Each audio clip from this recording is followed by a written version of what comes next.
Hello and welcome. Thank you for joining the conversation today. Our topic today is about, I hesitate because I'm like, this one is going to be a little tricky. At least I feel like it's tricky for me because I know that human brains are going to interpret this in multiple ways, especially based on where I think each of you listeners are at and what you might be needing right now.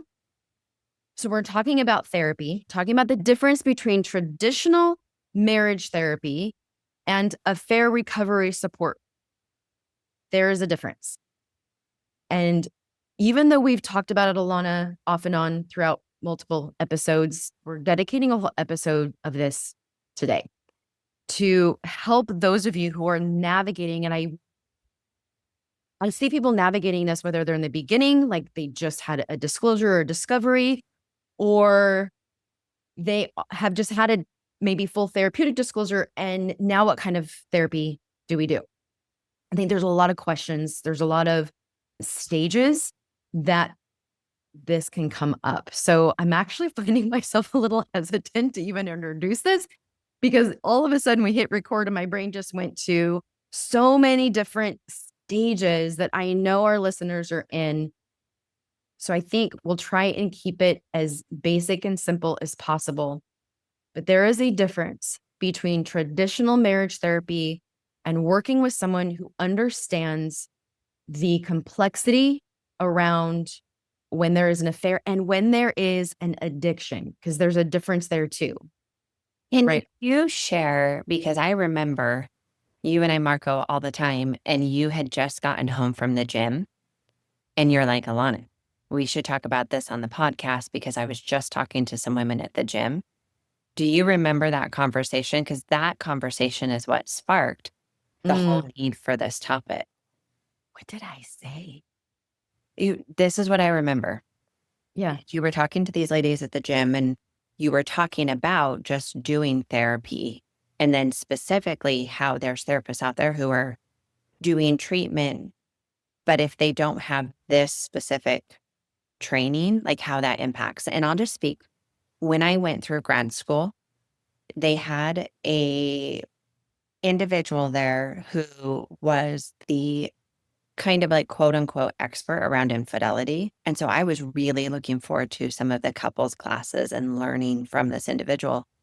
And then I went, and by this time I had already had a lot of my own experience. I've had a lot of specific training around betrayal trauma. And so I was hoping that I would go and hear kind of a reinforcement.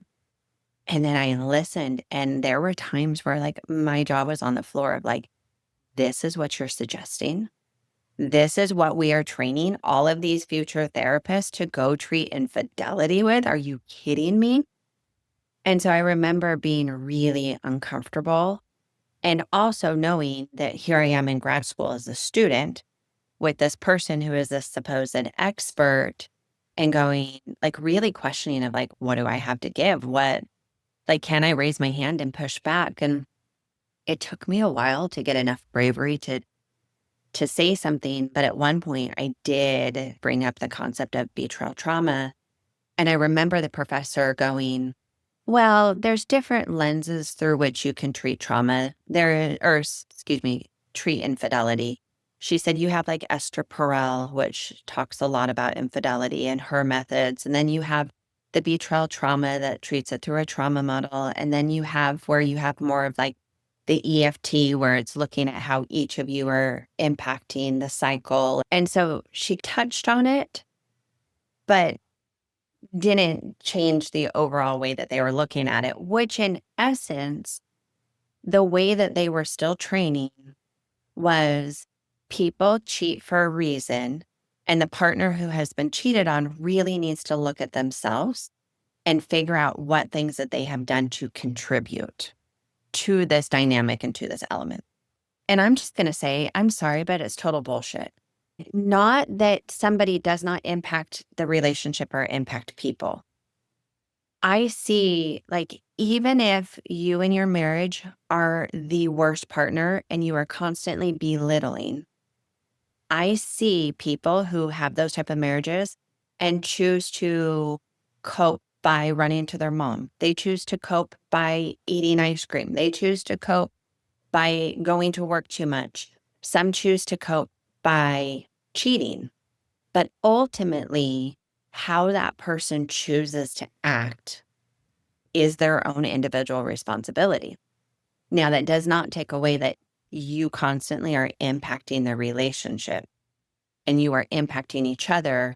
But at its core, individuals are responsible for their own choices. So I share all of this because I sat there being trained as a baby therapist with all these other baby therapists being trained in a model or a concept that puts the responsibility of other people's choices on the partner who has been hurt. And I'm just going to say that's so problematic. So that's where I want to start. Yeah. It's the same concept of a lot of times, whose book is it? It's escaping my mind right now, but the idea of co-addict when we're also talking about sexual addiction. So I'll have a lot of clients come believing they are a co-addict or coming from that space where they've been doing marriage Codependency. and if, yeah, you all are just codependent on each other. And so let's work on your dependency of him. And you're partly, again, it's that idea that the betrayed partner is somehow responsible for the behaviors of the one who betrayed. And it isn't true. It negates the principle of agency, to your point. And even though we don't choose impact, like we're here impacting each other. I use this analogy sometimes with the pool table, and you know how you put the triangle over all the balls and you keep them all contained. You lift that triangle wood container up, and then the pool stick hits the balls, and then what happens? They all bang, bang, bang, bang, bang, bang, bang. They're impacting, but they bang once and then they are on their own trajectory. That I liken into the principle of agency. We don't choose who bangs into us, but the moment that impact, that ball stops banging, we then are an agent unto ourselves and get to choose. Well, can I hold you right there? Because I think this concept is really important. And I could see partners who hear the first part of our episode and go, see, you're to blame. You're to blame. You've messed me up. I can't do this because of you, and I can't do this. And now I'm this. And I'll just say this goes both ways. Yeah. They impacted you, and you still have responsibility for what you do in your healing. You have impacted them. They're responsible for what they do. And there is this constant impacting back and forth, which is why it's so essential that we as individuals really take that personal ownership for our own healing, our own choices, and the way that we're impacting the world around us. Yes, because that is the only thing we can control. And a lot of times we get stuck in that victim mentality on either side if we believe that we don't have that ability to choose post impact. So I like that you brought that up because yeah, our brains can go either way with it. Going back to this idea of therapy, and there is a difference. And when do you use traditional marriage therapy and when do you not? Again, a lot of our clients will come where they have been with a traditional marriage therapist. They do get this idea that they are the reason why their partner chose to cheat. And gosh, when we have those attachment wounds, that can feel really true. I just want to validate that. Like we have the fear of abandonment or not being chosen, and this person behaves in this way, they choose something or someone else, it reinforces that belief. So I also want to acknowledge that this might be hard to hear when it feels really true that maybe maybe I wasn't enough for my partner, and this is why they chose that. I kind of want to meet those of you who are in this space right now that it might be hard to believe something other than what we're saying. Like here we are saying you didn't make them go and cheat, right? You didn't make them. But when wounding parts tell you otherwise, I just want to validate that it might be hard to wrap your head around what we're saying right now. Because I know for me, I believed it was my fault for a time. Like maybe if I had, maybe if I hadn't, right? So I just want to validate those of you who might be And thinking that as well.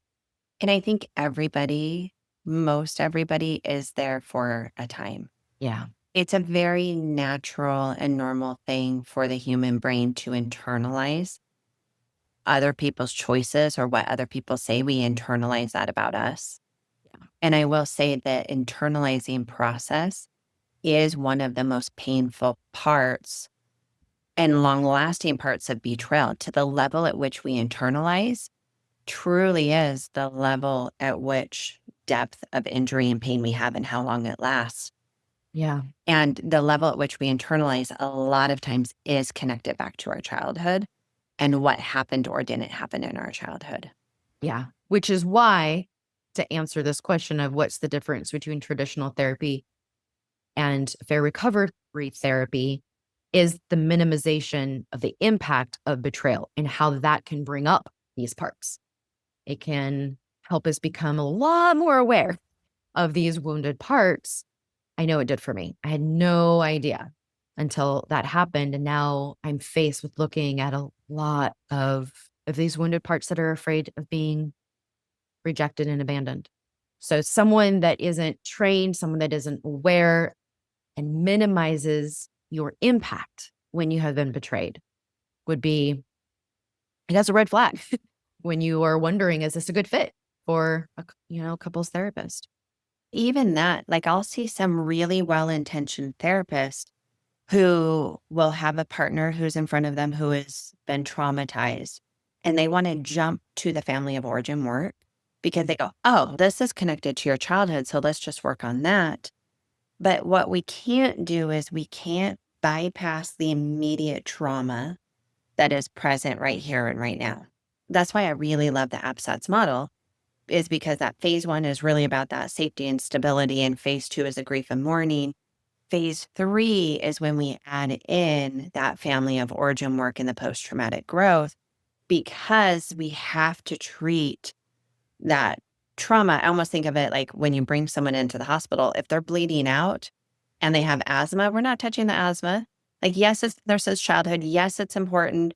We need them to breathe, but we got to stop the bleeding and get them stabilized before we're even going to talk about that.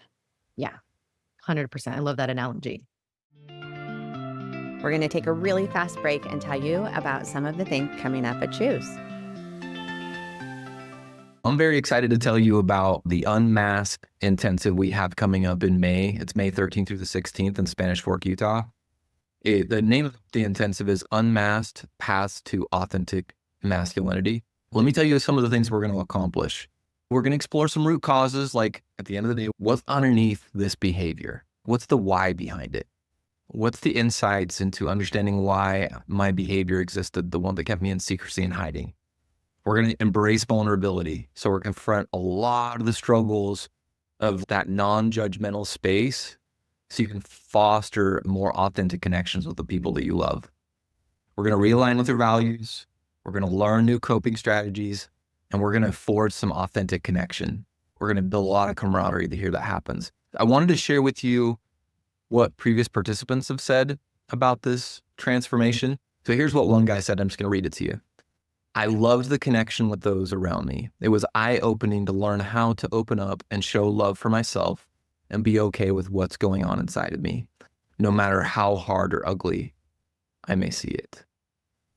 I specifically remember this man saying this and just being astounded by, like, wow, if I'm around people that really open up, what can I explore and learn about myself? This intensive, he found it to be really eye-opening. So anyway, for more information and reserve your spot, go ahead and visit our website and we'll provide some information for you. And then take the time to invest in yourself so you can start to lean in a more authentic way in your life. Looking forward to seeing you there. Okay, and now back to the episode. Another thing we see is well-intentioned therapists who will overemphasize the relationship. And it makes sense because what we have is a relational injury.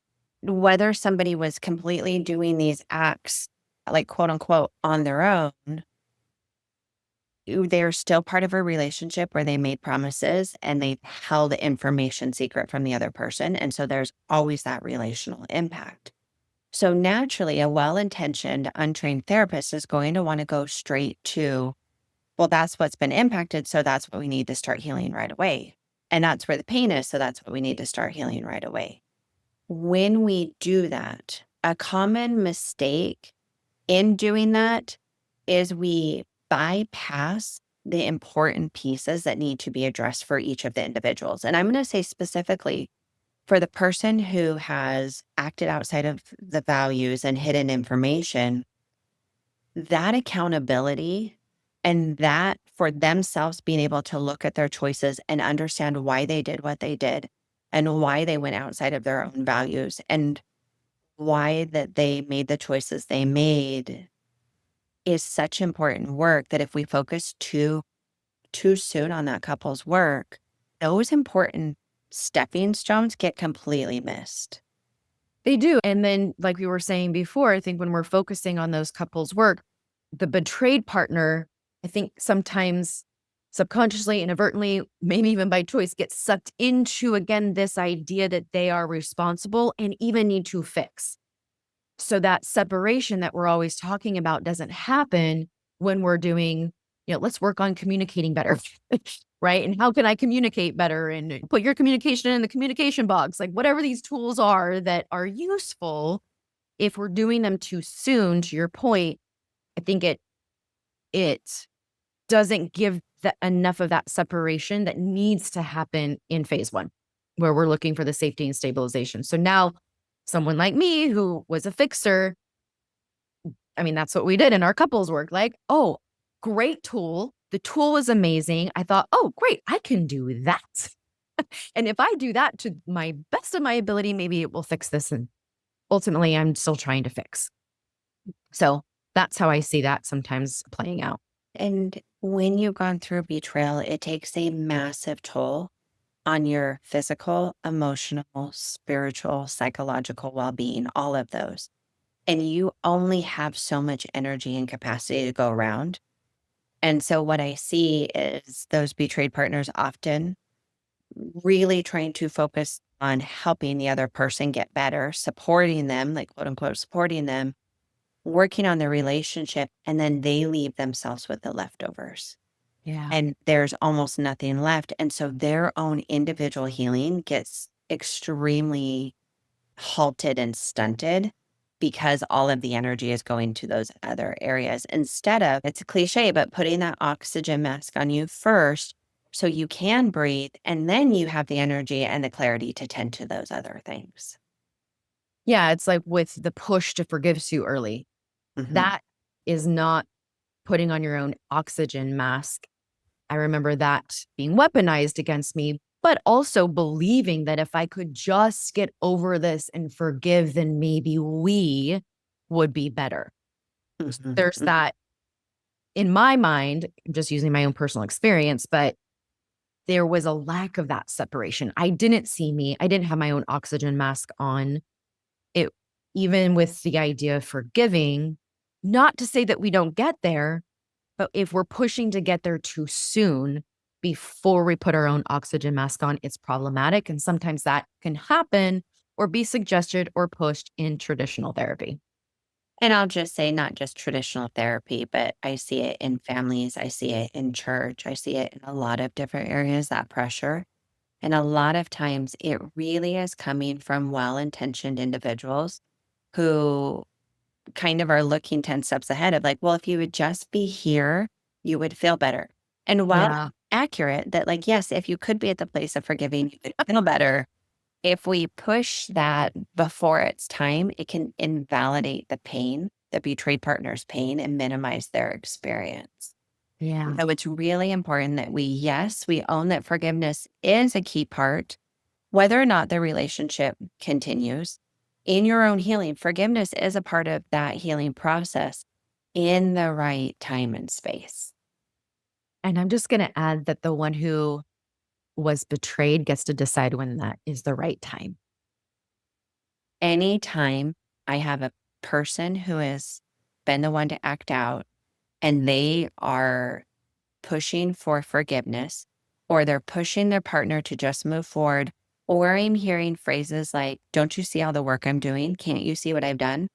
Those are all really big red flags to me that actually tell me that that partner who's acted out is not in a place of doing the real work I'm looking for. Those are red flags for me.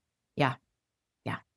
You mentioned earlier the APSATS model and safety and stabilization, which equal boundaries. Can you talk briefly about what traditional therapy often misses around this really important piece? I think generally I hear across the trying to think of the right word, spectrum of therapists that like boundaries are good and they're healthy. But then I see it when it comes to couples specifically, more of this, okay, but don't have walls with your partner. We need to bring our walls down. Yeah. While I'm not advocating for walls, I love when boundaries are broken down where we look at like really porous boundaries versus really rigid boundaries versus what do those healthy boundaries look like, which are not controlling other people's behaviors, but really owning for us what we need for our own safety. So, what I see sometimes is that push to not have boundaries with your partner because they want to try to get that connection sooner and faster. But I think it's really important to know that betrayal fundamentally disrupts a partner's sense of safety. So it leaves them vulnerable, uncertain of who they can trust, what they can trust. And a lot of times it disrupts their own trust of self. And a lot of times they've never even heard of boundaries or understood boundaries. So there's some really important fundamental pieces that need addressed, that safety and stability, number one, that boundaries helps them do that work around. And it helps create that container for them to be able to know how to keep themselves safe so then they can have safety and regulation in their own body. And that's where it starts. Absolutely. As you were talking, I this thought came to my mind. Tell me where I might be missing some pieces because this is just coming in. But again, going back to this concept of why is traditional therapy often harmful with betrayal?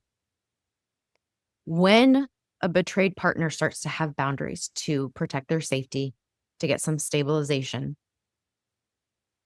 it will often, we don't have boundaries to see things as they really are on the other side of the street with the one who betrayed, but it's a natural, beautiful consequence. Like you get to see things as they really are.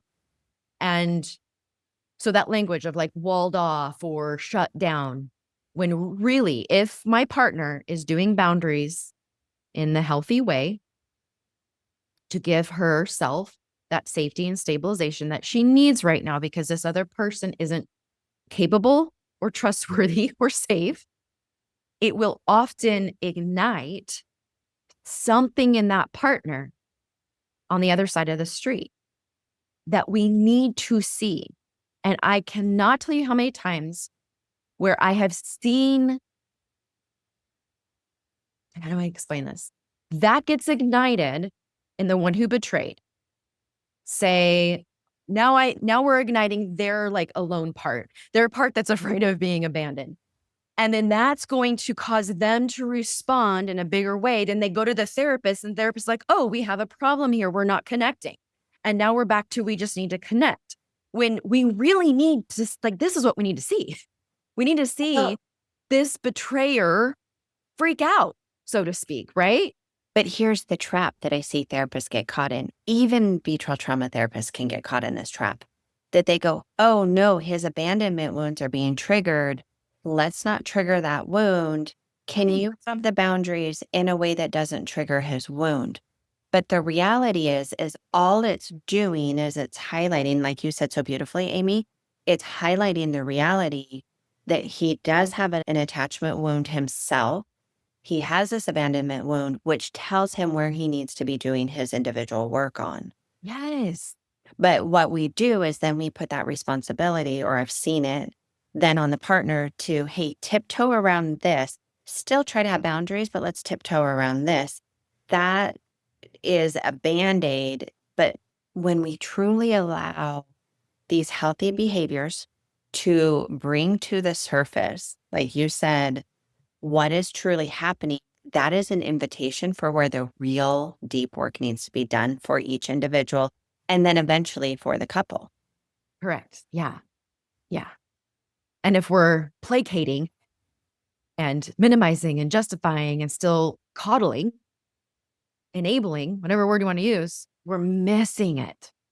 And so, yeah, that's where I have often seen the traditional therapeutic attempts actually do more harm. It just prolongs, It's not like I because I don't want to make a blanket statement like, oh, if that's happened and there's no hope.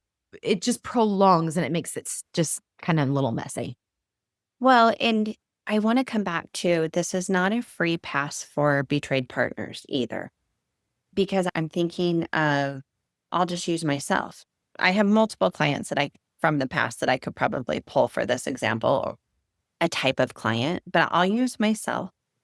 I had my own childhood wounds. I would shut down. Like, I had a dad who was very explosive.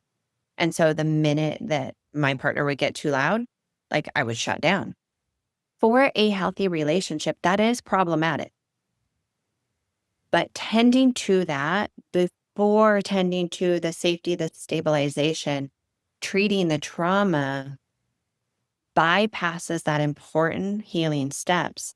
And so a lot of times I'll hear the question, and this is more like privately in one-on-one sessions when I'm working with a person who's acted outside of their values. They go, look, I'm doing my work, I get it, but will there come a time where they have to work on their stuff too? Like, I just like, tell me at some point, because I know they have their own childhood stuff too. Like, please tell me at some point we will address that. Sometimes I see betrayed partners hold on to this trauma lens for as long as they possibly can, and they don't want to start stepping into their own deeper work of their impact on their relationship. And so we're going to plant a seed that there are some of you who might be further in their journey. And as a betrayed partner, you do have your own deeper wounds that are impacting and making it hard for the relationship that we need to tend to. And for those of you who are still in the beginning, you may hear this and go, okay, yeah, I see that. Someday I do need to get to that. But it is so essential that we do not skip these important first steps: safety, stability, honesty, transparency, treating the trauma before we move into that traditional therapy. Yeah, I think your analogy of the hospital emergency room is just really a great visual. It's coming to my mind again as I'm hearing you talk. We as humans are going to be riddled with all kinds of things that we come to the table with in any relationship. But if you're bleeding out, we take care of the bleeding. And that's why the APSATS model means so much to me and why I have trust in its steps, because I think it attends to that. And yeah, if we're just slapping band-aids on a gushing wound, it's not helpful. It's not useful for any of you in that relationship. So I'll like finish where we started. Is there are lots of therapists out there doing really good work and are really well intentioned. And when we are specifically, oh crap, we didn't talk about this. I'm going to say this in like 2 sentences. When we are specifically treating betrayal trauma, we really need somebody who is trained in betrayal trauma. And if your person isn't trained, but you really resonate with them, tell them to go do the AppSets training. They do it a couple times a year. Your professional can absolutely go get trained to help you learn better. All of their clients will benefit. You'll benefit. So it's not that you have to drop your therapist. Just let your therapist know what you need. But the other part of that is when there is addiction involved, how I treat when there's only an affair versus when there is repeated affairs or repeated hiding or a pattern of long-term hiding and lying, those are treated differently too. The repeated long-term patterns are so much more damaging and problematic to a person's nervous system, to the state of the relationship, to the safety. Infidelity, like just infidelity, is still so damaging and so painful.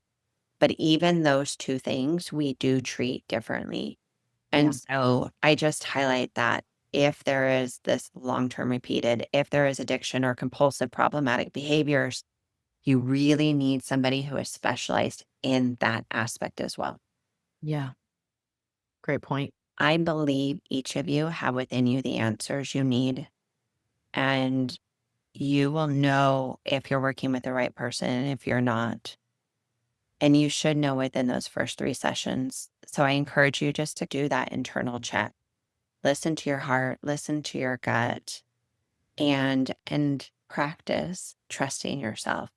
Even the fact that you're here listening today shows some level of you trusting yourself that you can go and learn and implement. So keep moving with that trust. And as always, thank you for hanging out with Amie and I this week, and we look forward to seeing you all next week. I'd love to share with you what's upcoming, and we have something really unique coming up in June.